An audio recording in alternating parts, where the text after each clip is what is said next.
지금은 시간이 있는데 몸이 아까워. 돈은 몸이 건강할 때만 진짜 쓰임을 갖습니다. 65세 이후 돈이 쓸모없다고 느껴지는 첫 번째 이유는 바로 이 건강의 제약입니다. 두 번째, 돈으로 살 수 없는 것이 너무 많아지는 나이. 60대가 되면 사람들은 한 가지를 자주 경험합니다. 돈으로 해결되지 않는 문제들이 늘어난다는 것. 자식 문제, 며느리와의 관계, 부부 갈등, 외로움, 건강 불안, 관계 단절. 이 중 어느 것도 돈으로 바로 해결되지 않습니다. 돈이 많아도 관계가 틀어지면 그 돈을 함께 쓸 사람이 없고, 돈이 많아도 마음을 채워줄 진짜 대화 상대를 살 수 없습니다. 결국 나이가 들수록 사람들은 깨닫습니다. 돈의 한계는 생각보다 가까이에 있습니다. 그리고 그 한계가 드러나는 순간 돈은 갑자기 무기력한 물건이 됩니다. 세 번째, 돈을 써야 할 기회 자체가 사라진다. 젊을 때는 기회가 많습니다. 친구들과 술자리, 취미 활동, 배움, 여행, 새로운 사람과의 만남, 모임과 행사. 그런데 65세 이후로 가면 이런 기회들이 급격히 줄어듭니다. 친구는 하나둘씩 떠나고 모임도 자연스레 끊기고 하고 싶던 활동들은 자꾸 귀찮아집니다. 용기를 내서 시작하려 해도 주변 사람들은 이렇게 말합니다. 이 나이에 뭐 하려고 그래? 돈이 있어도 쓸 곳이 줄어드는 나이. 돈이 쓸모없음을 실감하는 순간이 바로 여기입니다. 네 번째, 돈은 남겨두면 싸움이 되고 쓰면 비난이 된다. 나이 든 부모가 모아둔 돈은 양날의 검입니다. 남겨두면 자녀들 사이에 미묘한 기류가 생기고 형제 간다툼이 시작되고 평생 함께한 가족이 돈 때문에 멀어지기도 합니다. 쓰면 왜 부모님이 저런데 돈을 쓰시지? 남겨주실 것은 생각 안 하시나? 괜히 눈치를 주는 자녀들이 있습니다. 그래서 부모들은 말합니다.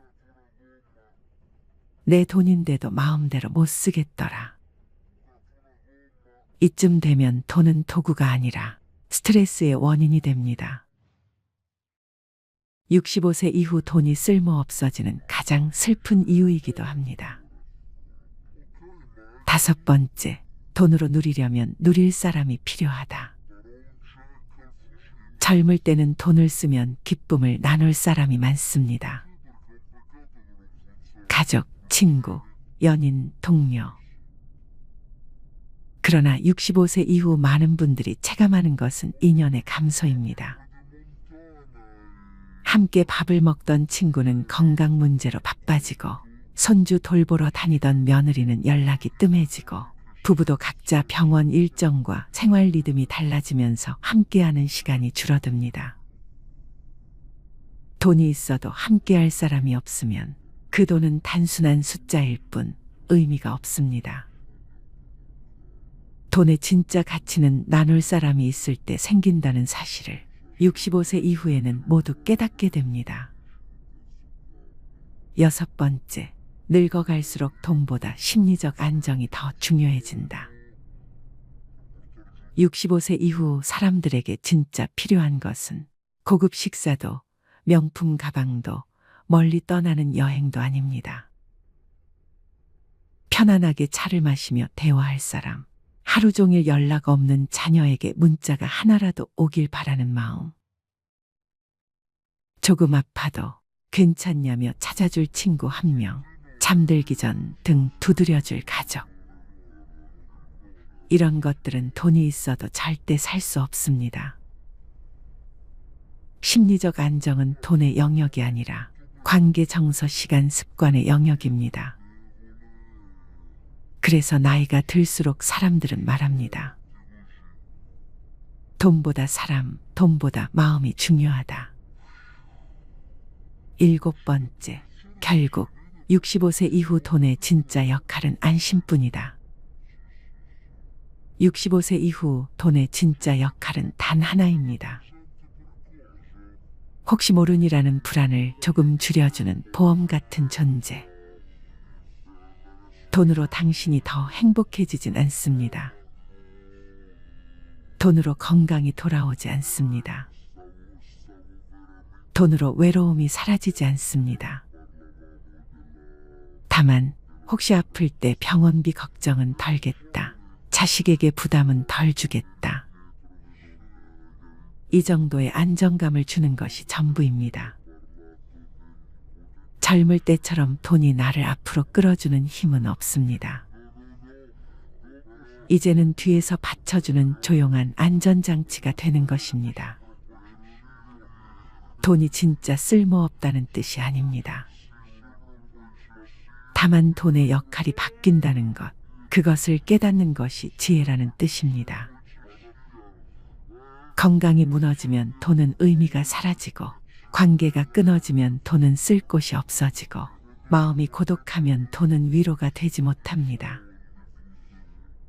그래서 65세 이후 가장 중요한 것은 돈을 어떻게 쓰느냐보다 어떤 마음으로 살아가느냐입니다. 부드럽게 잘 먹고, 편안하게 잘 자고, 좋은 사람들과 꾸준히 연락하고, 하루에 한 번이라도 웃는 일들을 만들고, 돈은 내 삶을 조금 더 가볍게 하는 데만 사용하면 됩니다. 그게 바로 나이 든 사람이 돈을 가장 지혜롭게 쓰는 법입니다. 사람들은 요즘 70대 어르신들을 보면 말합니다. 아니, 전에는 해외여행도 잘 다니고, 밥도 사주고, 선물도 하고 그랬는데, 요즘은 왜 이렇게 소비를 안 하시지? 하지만 가까이 들여다보면 이 변화는 단순한 절약이나 습관의 문제가 아닙니다. 그 안엔 나이 드는 과정에서 생겨난 깊은 심리 변화, 경제 구조의 변화, 사회적 외로움, 그리고 노후 불안이 서로 얽혀 있습니다. 이 이야기를 들려드리기 위해 먼저 한 사례로 시작해 보겠습니다. 경기도 광명에 사는 72세 김노인님은 예전엔 친구들과 곱창도 먹고 해외여행도 다녀오고 손주에게 장난감도 잘 사주던 분입니다. 하지만 최근 1년 동안 사용한 금액을 보면 월 평균 38만 원. 엄청 아끼는 것도 아니지만 예전과 비교하면 절반 이상 줄었습니다. 아들이 물었습니다. 아버지, 왜 요즘은 돈을 안 쓰세요? 그때 아버지가 답한 한마디는 많은 70대의 마음을 그대로 대변합니다. 앞으로 뭐가 더 필요하게 될지 모르겠다. 이 말에는 세 가지 심리가 숨어 있습니다. 첫 번째 이유, 예상치 못한 지출이 너무 많습니다. 70대가 되면 가장 무서운 것이 예상치 못한 지출입니다. 병원에서 한두 번 검사 받다 보면 금세 수십만 원, 치과 치료라도 시작되면 수백만 원이 훌쩍 넘어갑니다. 이번 달도 병원비가 40만 원이야. 이러다 한 번 크게 아프면 수백, 수천이겠지. 이 불안은 지갑을 닫게 만드는데 충분합니다. 또한 경조사비는 계속 나오는데 소득은 없습니다.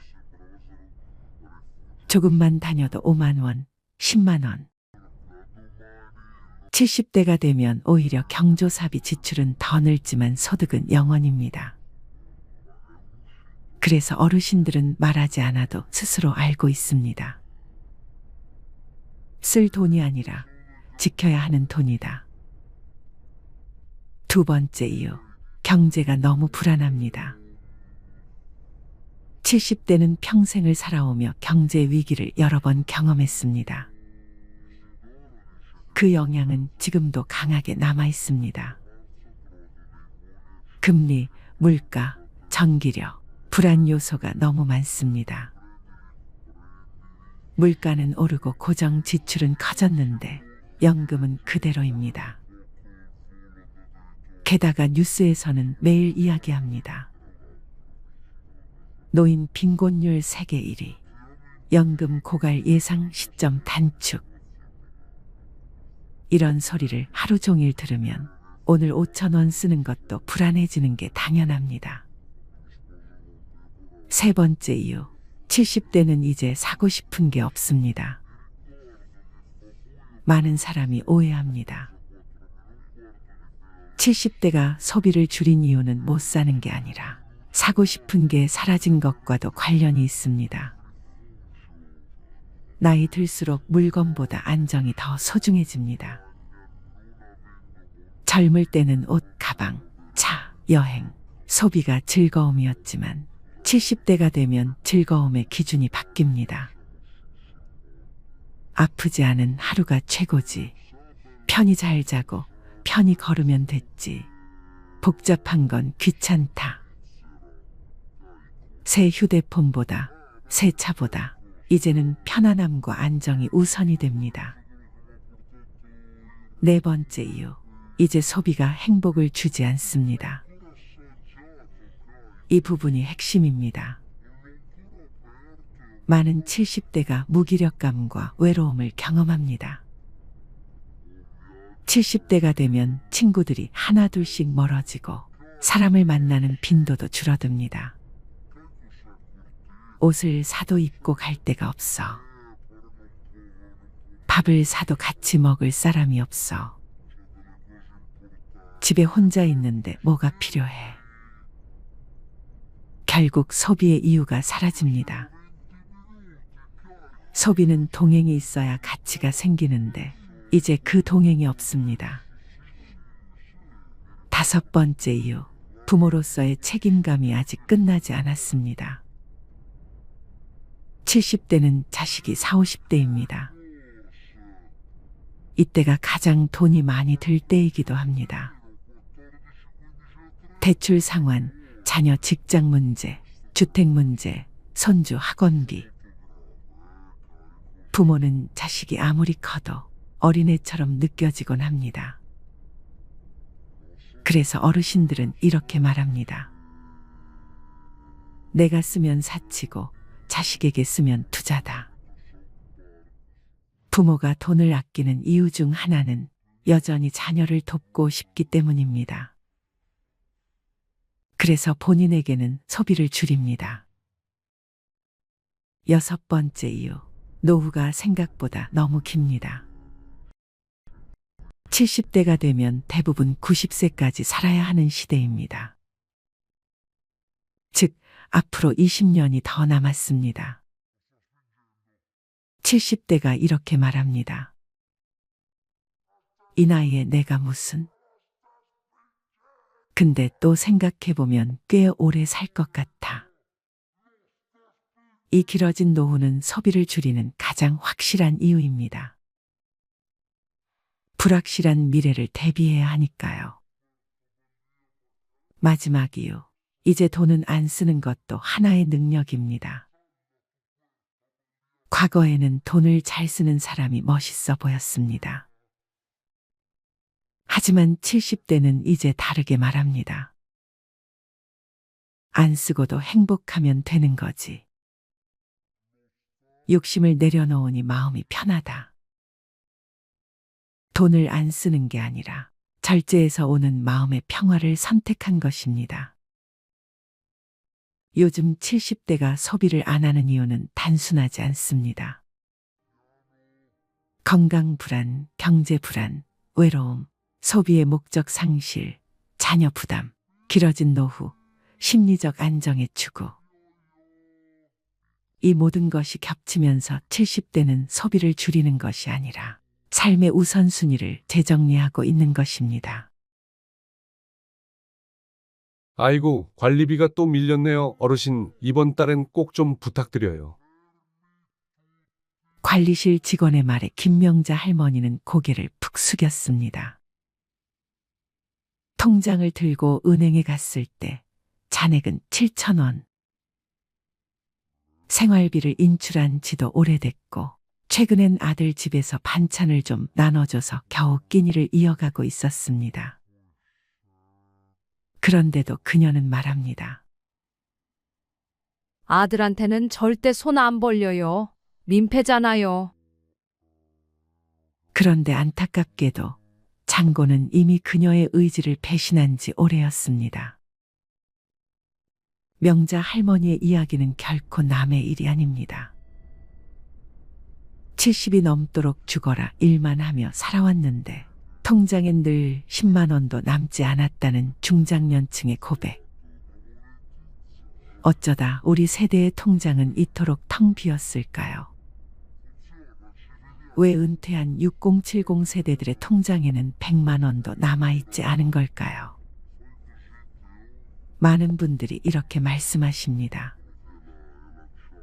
70 넘으면 그냥 조용히 집에만 있는 거지. 뭐 그렇게 돈이 들겠어요. 하지만 현실은 전혀 그렇지 않습니다. 퇴직 후 20년은 기본이고 30년을 넘기는 경우도 적지 않습니다. 65세 이후 평균 기대 수명은 84세를 넘어가고 있고 부부 중 한 사람이 90세 이상까지 사는 경우도 아주 흔해졌습니다. 하지만 대부분의 60대, 70대들은 아직도 이렇게 생각합니다. 노후는 그냥 연금으로 대충 살면 되겠지. 아프지만 않으면 되잖아. 나이 들면 돈 안 써. 하지만 현실은 달라요. 병원비, 치과비, 집 수리비, 명절 경조사비, 손주 용돈, 보청기, 안경 교체, 한 달 식비까지. 이 모든 것이 60대 이후부터 본격적으로 돈을 갉아먹기 시작합니다. 문제는 많은 분들이 아직도 50대처럼 쓰고 있다는 거예요. 그냥 한 달에 몇십만 원은 나가게 되더라고 하는 식으로요. 그게 바로 위험의 시작입니다. 노후는 안 써도 돈이 새는 시기예요. 쓰지 않아도 세월이 가져가는 돈이 있다는 걸 모르고 지나가다 보면 어느 순간 통장 잔고가 0원이 됩니다. 또 자존심이 문제인 경우도 많습니다. 가난해도 남에게 손 안 벌리는 것, 부족해도 자식에게 부담 주지 않는 것.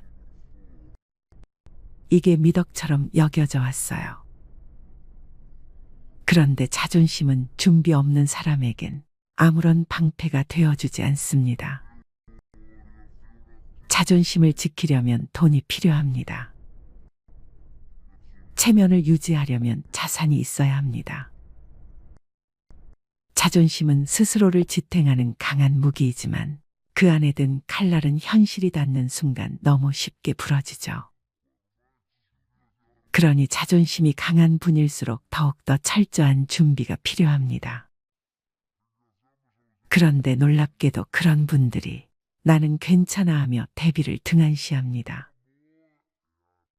결국 통장에 100만 원도 없는 채로 병원 앞에서 고개를 떨구게 되는 겁니다.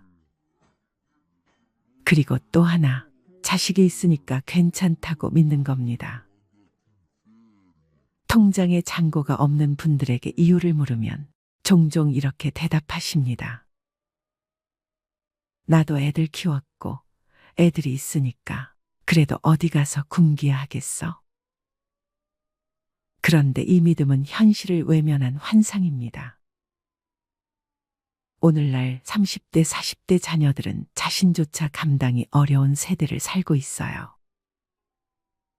물가 상승률, 집값, 교육비, 대출이자, 치솟는 보험료, 이들은 이미 삶에 쫓기고 있으며 부모까지 부양할 여력은 턱없이 부족합니다. 그럼에도 불구하고 여전히 많은 부모님들이 자식이 있으니까란 생각으로 저축을 미루고 부동산만 믿고 의료비 대비를 하지 않아요. 그리고 어느 날 자식의 차가운 한마디를 듣게 되죠. 엄마, 아빠, 저희도 솔직히 너무 힘들어요. 이때 깨닫게 됩니다. 아, 자식은 노후 대책이 아니었구나. 또, 돈이 없어서 못 모았어요. 라는 말을 참 많이 듣습니다. 물론 맞는 말이죠. 벌이가 적어서 저축 못했다는 분들 많습니다. 돈이 남아야 모으지요. 그런데 현실은 이렇습니다. 돈이 남아서 저축하는 게 아니라 저축을 하니까 남는 겁니다. 하루 1,000원, 한 달 3만 원. 이 금액을 무시해온 분들이 대부분이에요. 그깟 돈이 무슨 의미가 있겠어 하고 넘기다가 10년이 지나도 20년이 지나도 통장엔 여전히 0이 찍혀 있습니다. 반면 정말 소득이 적어도 매달 3만 원, 5만 원씩 꾸준히 모아온 분들은 그래도 급할 땐 꺼낼 게 있어서 다행이에요 라고 말하십니다. 문제는 금액이 아니라 습관입니다. 작은 돈을 소중히 여긴 사람은 언젠가 큰 돈도 제대로 다룰 수 있게 됩니다. 그리고 또 이런 말씀도 하세요. 그냥 아프지만 않으면 돼요. 하지만 노후의 가장 큰 지출은 바로 병원비입니다. 특히 치과, 안과, 정형외과는 보험이 잘 안 되거나 비용이 큽니다. 의외로 큰 돈이 드는 항목이 청력 저하, 백내장, 무릎 연골 수술, 틀니, 임플란트 그리고 각종 검진비입니다. 문제는 이런 항목은 대부분 계획되지 않은 지출이라는 겁니다. 통장에 100만 원도 없는 분들은 이런 의료비 앞에서 항상 무력해집니다. 아이고, 그거는 나중에 아프면 그때 생각해보지. 하지만 그때는 갑자기 오고 그때 돈이 없으면 삶의 질이 수직낙하합니다. 그런가 하면 삶의 낙이 없다고들 하십니다.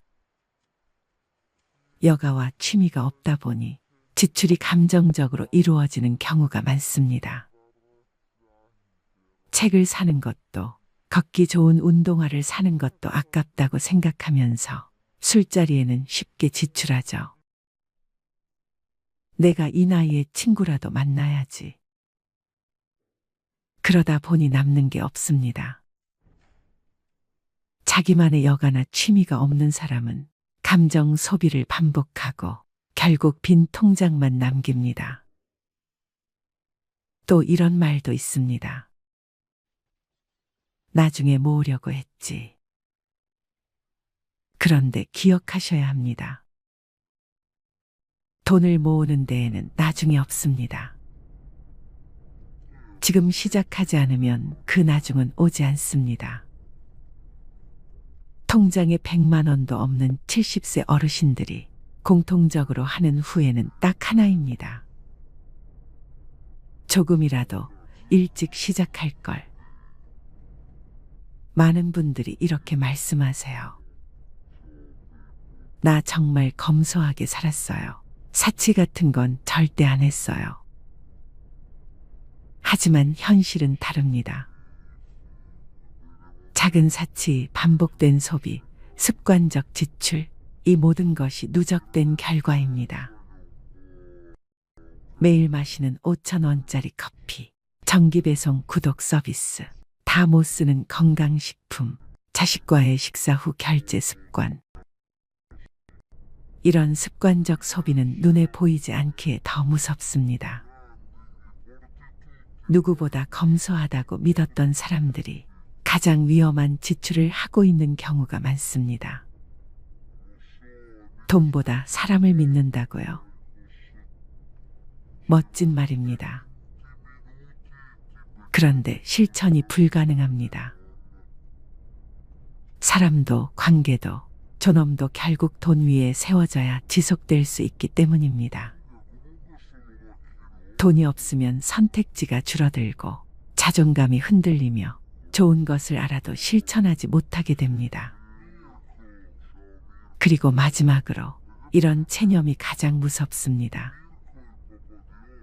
이 나이에 뭘 하고 희망을 아예 꺼버리는 거요. 하지만 정말 그럴까요? 지금 이 영상을 보신다면 아직 늦지 않았습니다. 1만 원부터 시작하세요. 매일 가계부를 써보세요. 하루에 커피 한 잔 안 마시고 저축하세요. 당장 1년 뒤 당신의 통장은 달라질 수 있습니다. 70세에도 인생은 다시 시작할 수 있습니다.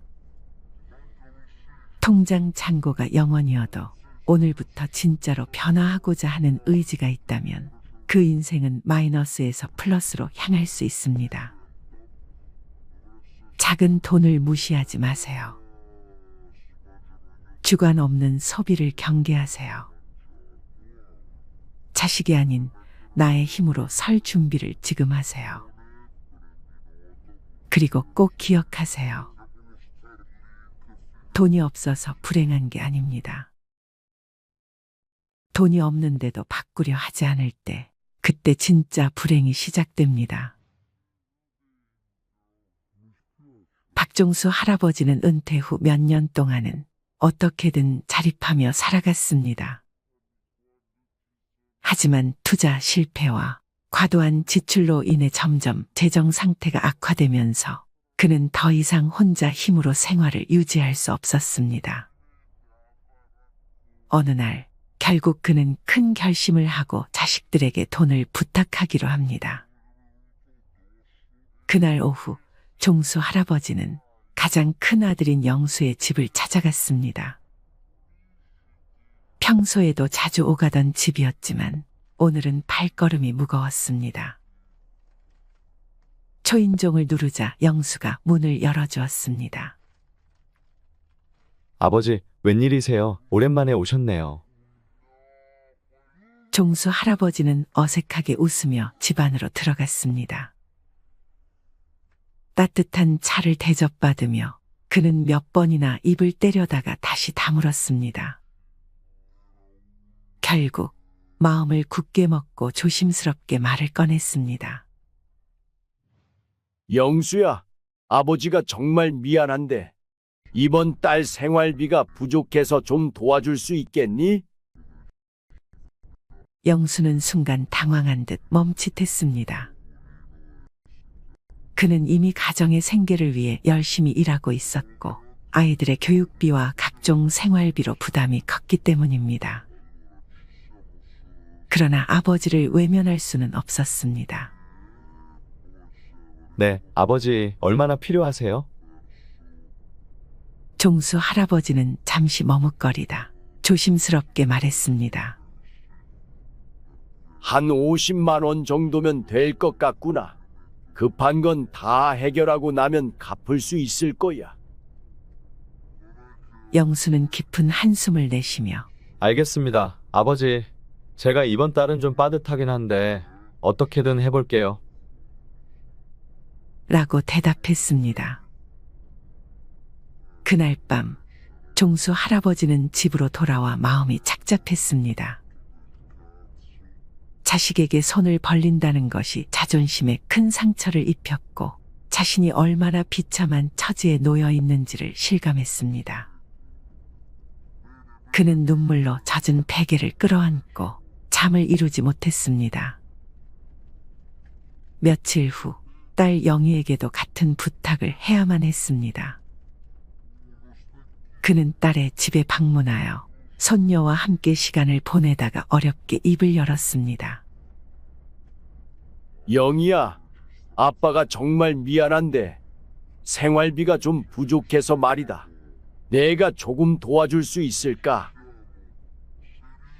영희는 놀란 표정을 감추지 못했습니다. 아빠, 무슨 일이세요? 요즘 많이 힘드신가 봐요. 그녀는 아버지의 손을 잡고 걱정스러운 눈빛으로 물었습니다. 그래, 영희야. 아빠가 좀 어려운 상황에 놓였단다. 이번 달만 좀 도와주면 안 될까? 영희는 눈물을 참으며 물론이에요, 아빠. 제가 어떻게든 마련해 볼게요. 라고 말했습니다. 종수 할아버지는 자식들의 얼굴을 보며 더욱 마음이 무거워졌습니다.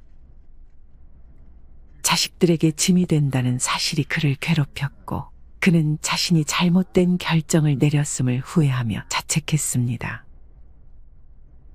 자식들에게 손을 벌릴 때마다 그는 더욱 비참해졌고 그들에게 부담을 주는 자신의 처지가 너무도 서글펐습니다. 이렇게 박종수 할아버지는 말년에 자식들에게 돈을 부탁하며 비참한 나날을 보냈고 자식들은 그런 아버지 때문에 힘들어했습니다. 그는 자식들에게 미안함과 고마움을 동시에 느끼며 자신의 실수로 인해 가족 모두가 고통받고 있다는 사실에 깊은 후회를 했습니다. 종수 할아버지는 자식들에게 손을 벌린 이후 자신의 과거를 돌아보며 많은 후회를 하게 되었습니다. 그는 젊은 시절에 많은 잘못된 선택을 했다는 것을 깨달았습니다. 특히 몇 가지 지출은 그의 재정 상황을 악화시키는 큰 원인이었습니다. 첫째로, 종수 할아버지는 젊었을 때 친구들과의 술자리에 많은 돈을 썼습니다. 그는 술을 좋아했고 친구들과 어울리는 것을 즐겼습니다. 매주 금요일 저녁마다 그는 친구들과 함께 술집에 가서 밤늦게까지 술을 마셨습니다. 그때는 재미있고 즐거운 시간이었지만 그렇게 쓴 돈이 한 달, 한 해를 넘어가며 상당한 금액이 되었음을 나중에야 깨달았습니다. 그는 그 돈을 저축하거나 투자했다면 지금과는 다른 상황이었을 것이라고 후회했습니다. 둘째로, 종수 할아버지는 무리한 모임과 회식에 큰 돈을 썼습니다. 회사에서 중요한 자리나 회식이 있을 때마다 그는 자신이 적극적으로 나서서 계산을 하곤 했습니다. 후배들과 동료들에게 좋은 인상을 주고 싶어 했기 때문입니다. 그는 자신의 지갑을 열며 후배들에게 인심을 베푸는 것이 당연하다고 생각했지만 그로 인해 쌓인 비용은 그의 재정에 큰 부담이 되었습니다. 셋째로, 종수 할아버지는 가족 여행에 많은 돈을 썼습니다. 그는 가족들과의 추억을 만드는 것이 중요하다고 생각해 자주 여행을 떠났습니다. 해외여행도 여러 번 다녀왔고 국내에서도 좋은 숙소와 맛있는 음식을 즐기기 위해 아낌없이 돈을 썼습니다. 물론 가족들과의 추억은 소중하지만 그로 인해 재정적 여유가 사라진 것을 후회했습니다. 넷째로, 그는 고급 소비품에 많은 돈을 썼습니다. 명품 가방, 고급 시계, 최신 전자기기 등을 사면서 그는 일시적인 만족감을 느꼈지만 나중에 그것들이 자신의 삶에 얼마나 큰 영향을 미쳤는지 깨닫게 되었습니다. 특히 명품 소비는 주변 사람들에게 자신을 과시하기 위한 것이었지만 그로 인해 큰 금액이 낭비되었습니다. 마지막으로 종수 할아버지는 자식들에게 과도한 지원을 했습니다. 자식들이 결혼할 때, 집을 장만할 때, 심지어 손자들의 교육비까지 그는 아낌없이 지원했습니다. 자식들을 도와주는 것이 부모의 당연한 역할이라고 생각했지만 그로 인해 자신의 노후 자금을 마련하지 못했다는 것을 후회했습니다. 이렇게 종수 할아버지는 자신의 과거를 돌아보며 많은 후회를 했습니다. 그는 자식들에게 부담을 주지 않기 위해 신중하게 재정 관리를 했어야 했다는 것을 깨달았습니다. 나이 들수록 돈은 줄고 소비는 줄여야 한다는 말, 머리로는 알면서도 정작 카드 명세서를 보면 한숨부터 나오는 분들이 많습니다. 나는 그렇게까지 안 썼는데 별거 안 했는데 왜 이렇게 빠져나갔지? 사실 노후의 가난은 돈이 없어서가 아닙니다. 무의식 중에 반복하고 있는 소비 패턴이 당신의 노후를 잠식하고 있는 겁니다. 특히 오늘 이야기할 9가지 소비는 6070세대, 즉 소비를 줄여야 할 시기에 오히려 집착하고 있는 지출 항목들입니다. 당신의 삶에도 이 9가지가 들어와 있다면 지금부터라도 정리가 필요합니다. 첫 번째, 명절 선물, 체면이라는 이름의 낭비. 나이 들수록 체면을 지켜야 한다는 생각이 강해집니다.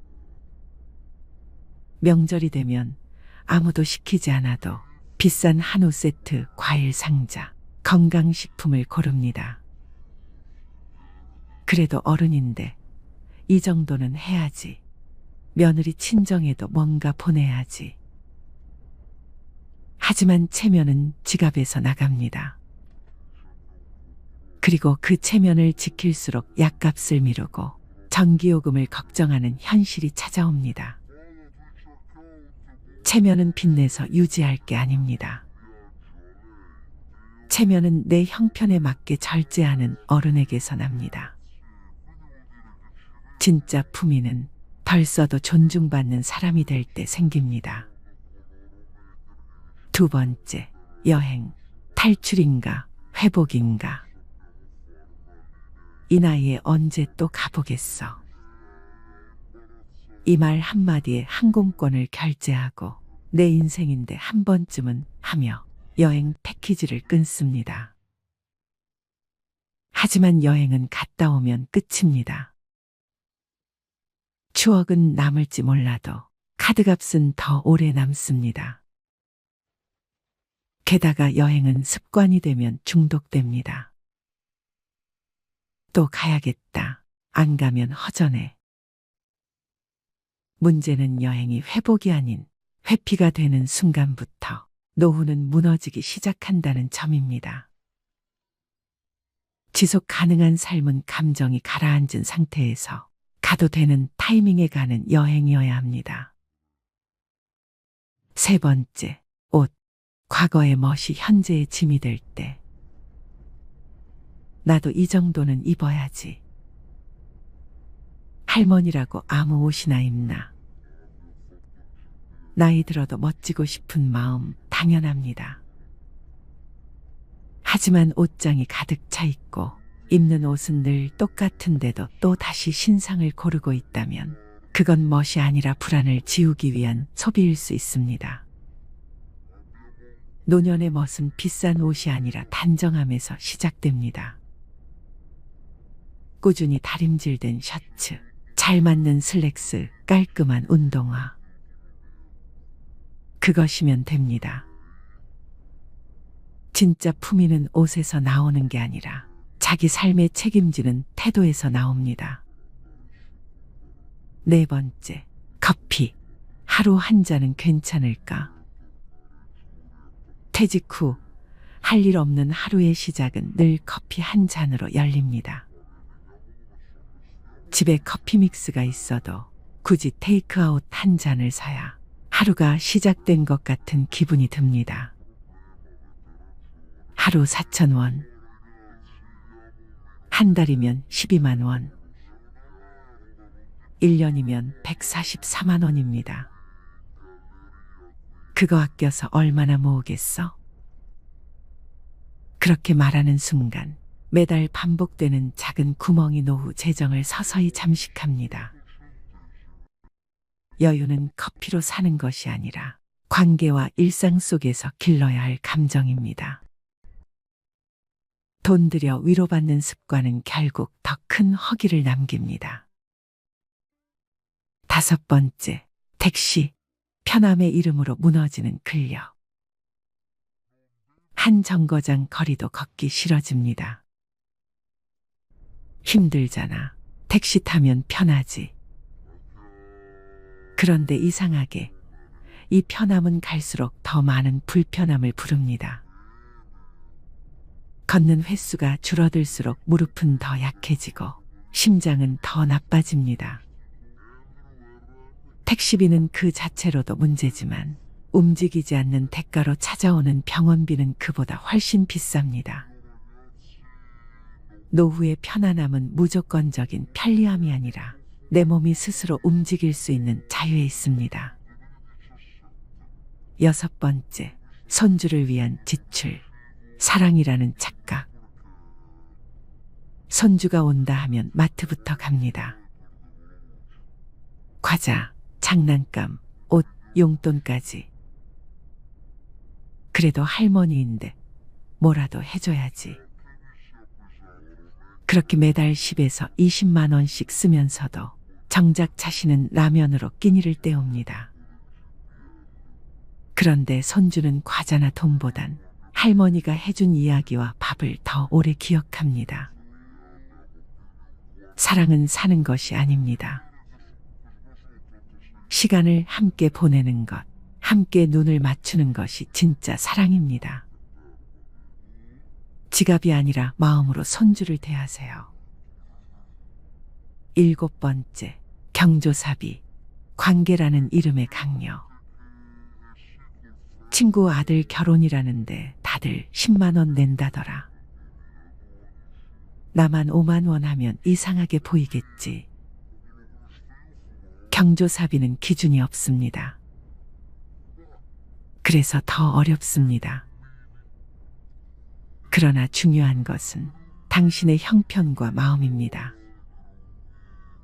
남들이 10만 원 낸다고 나도 무리해서 맞추다 보면 정작 당신 자녀의 결혼식엔 통장이 비어 있을 수 있습니다. 경조사비는 투자가 아닙니다. 돌려받지 못할 수도 있습니다. 그래서 더욱 신중하고 절제 있게 써야 할 지출입니다. 8번째, 건강식품. 건강은 사는 게 아니다. 이거 먹으면 혈압 내려간대요. 간에 좋다니까 한번 먹어보려고요. TV, 유튜브, 카톡, 곳곳에서 들려오는 기적의 약들. 하지만 정작 병원에서는 별 효과 없습니다 라는 말만 돌아옵니다. 건강은 한 알로 회복되는 것이 아니라 식사, 수면, 운동, 스트레스 관리라는 기본에서 회복됩니다. 믿음으로 삼킨 알약이 당신의 노후를 지켜주지 않습니다.